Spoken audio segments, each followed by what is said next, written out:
Rekan-rekan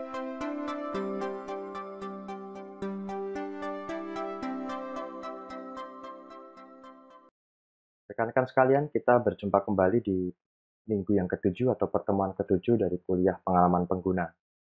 Nah, di pertemuan sebelumnya kita sudah membahas tentang apa itu riset akademis. Pada pertemuan kali ini, kita akan membahas tentang dasar-dasar riset eksperimen, yang mana kemudian riset eksperimen ini menjadi sentral atau menjadi aktivitas inti dari studi yang dilakukan di bidang ilmu user experience atau pengalaman pengguna. Nah, yang pertama kali harus kita perhatikan ketika kita mempelajari tentang eksperimen adalah bagaimana kita mendesain eksperimen tersebut. Jadi di sini ada sebuah pertanyaan besar, why learning design of experiment, atau mengapa kita harus belajar merancang ya, eksperimen. Ya.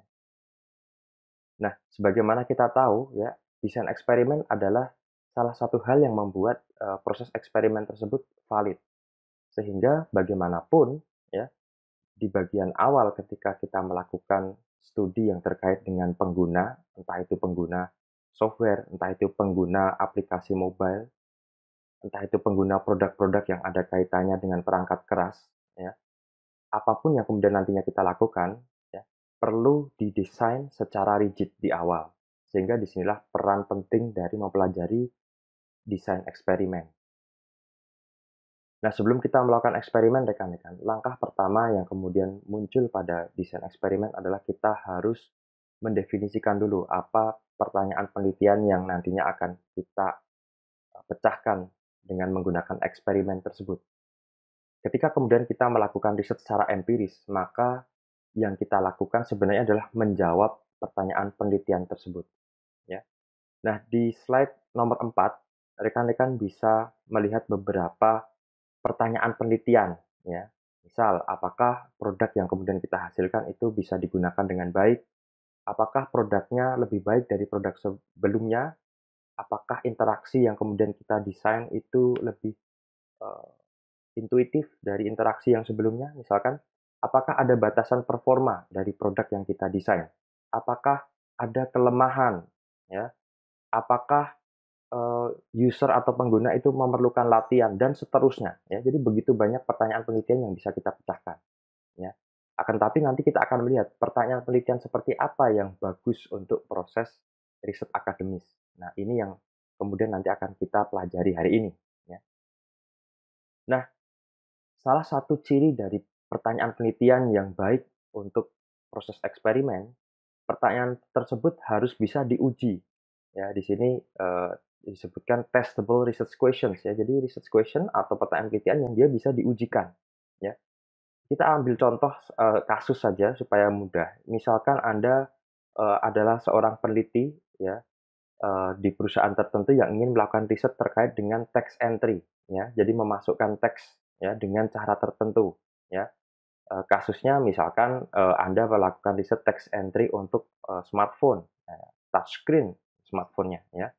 Nah, kemudian sebagaimana kita tahu di smartphone kita bisa melakukan berbagai macam text entry, ya, antara lain dengan melakukan text entry melalui virtual keyboard. Kalau rekan-rekan memiliki smartphone, rekan-rekan pasti akan memiliki keyboard virtual di sana, yang mana kemudian rekan-rekan bisa masukkan huruf-huruf tertentu.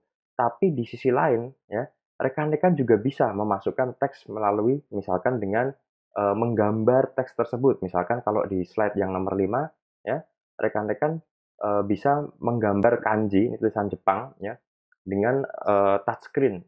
Dari sana kemudian muncul pilihan-pilihan kanji yang ada yang sesuai dengan stroke atau gambar rekan-rekan ya, yang nantinya rekan-rekan bisa memilih gambar tersebut sebagai huruf atau karakter yang ingin kita masukkan ya. Nah, eee ini adalah salah satu skenario ya, bagaimana kemudian text entry itu bisa dilakukan secara, bervariasi begitu. Nah, umumnya kita menggunakan, setting keyboard, QWERTY ya, QWERTY soft keyboard ya. Jadi QWERTY ini adalah setting keyboard yang universal yang banyak digunakan di komputer maupun di smartphone ya. Nah, kita akan mencoba melakukan, sedikit, simulasi ya, bagaimana kemudian research question ini, bisa berkembang dari yang sifatnya umum ke sifatnya khusus. Nanti kita akan lihat di slide berikutnya.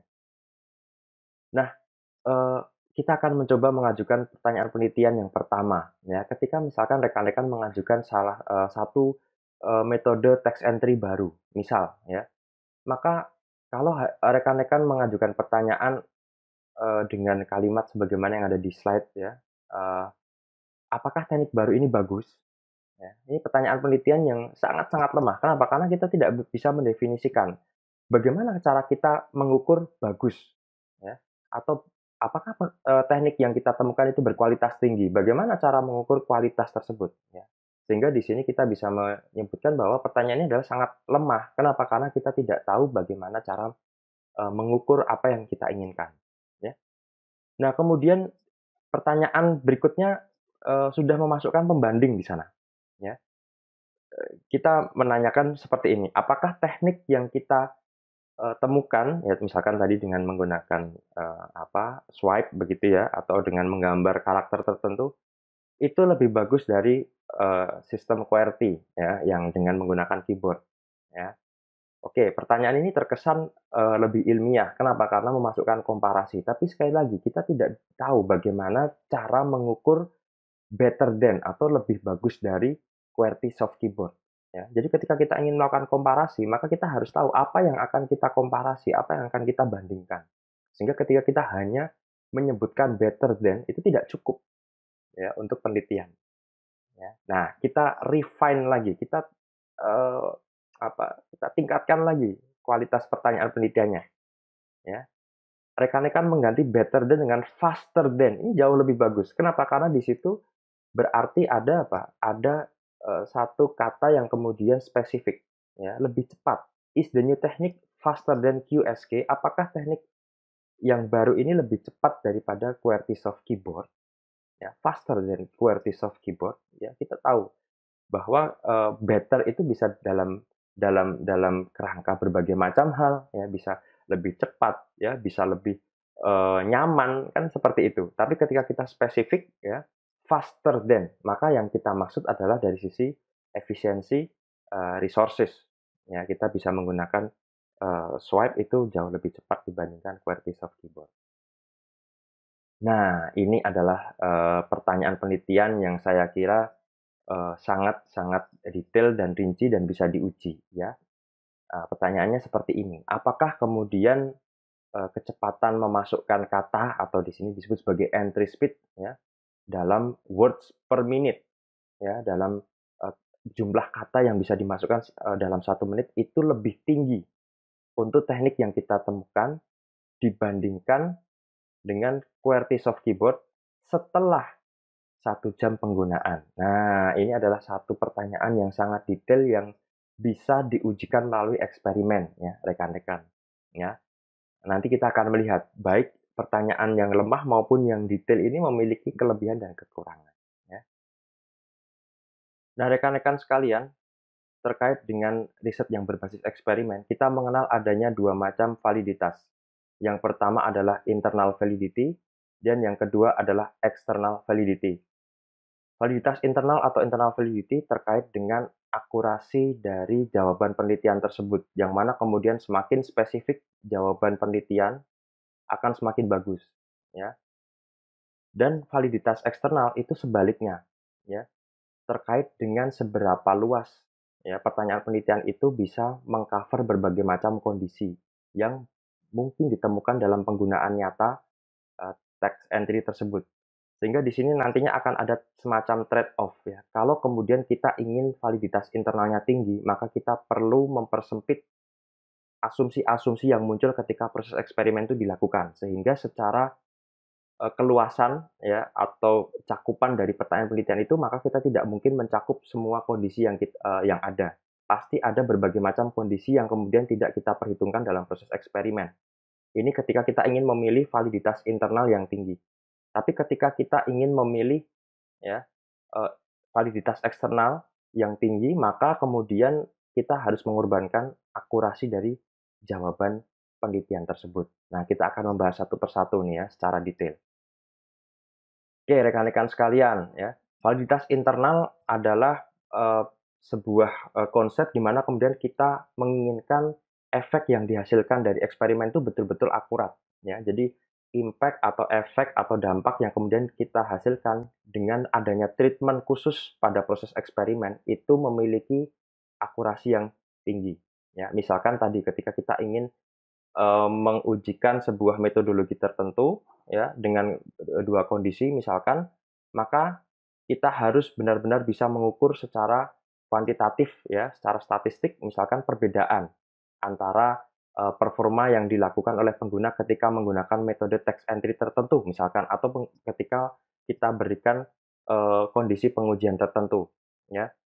Nah, di sini nantinya kita akan menggunakan statistical hypothesis testing ya atau pengujian hipotesis secara statistik ya. Nah, disinilah kemudian riset-riset yang sifatnya eksperimen itu banyak dilakukan di bidang user experience atau human computer interaction ya, yang mana kemudian di dalam laboratorium kondisi-kondisi yang tidak mempengaruhi hasil eksperimen atau tidak ingin kita pertimbangkan selama proses eksperimen itu kita hilangkan atau kita kendalikan ya. Jadi ada semacam proses manipulasi kondisi di sana dan hanya kondisi-kondisi tertentu saja yang ingin kita ujikan, yang kita perbolehkan untuk diimplementasikan selama proses eksperimen ya. Ini yang kita sebut sebagai validitas internal, yang mana harapannya kita bisa menjawab satu pertanyaan secara detail dengan hanya mempertimbangkan kondisi-kondisi yang sifatnya terbatas. Kemudian validitas eksternal itu sebaliknya ya. Kita menginginkan bahwa hasil yang kemudian kita peroleh dari proses observasi atau riset itu bisa digeneralisasi untuk orang-orang dengan segmen yang berbeda atau situasi dengan kondisi yang berbeda ya. Misalkan ketika kita melakukan eksperimen di laboratorium, maka mungkin muncul pertanyaan, bagaimana jika proses text entry tersebut kita lakukan dalam kondisi yang lebih informal, misalkan sambil berjalan. Sementara di laboratorium kita lakukan tentunya dengan duduk, ya. Secara umum kita lakukan dengan kondisi yang sudah terstandarisasi.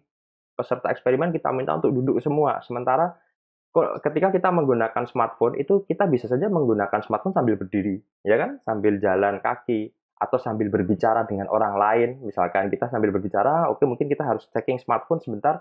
Nah, ini hal-hal yang di luar eh, asumsi-asumsi yang kemudian kita terapkan pada saat eksperimen di laboratorium, sehingga disinilah kemudian hasil laboratorium atau hasil eksperimen terkontrol, terkondisi itu kadang-kadang tidak cocok diterapkan ketika kondisi eksperimennya berubah.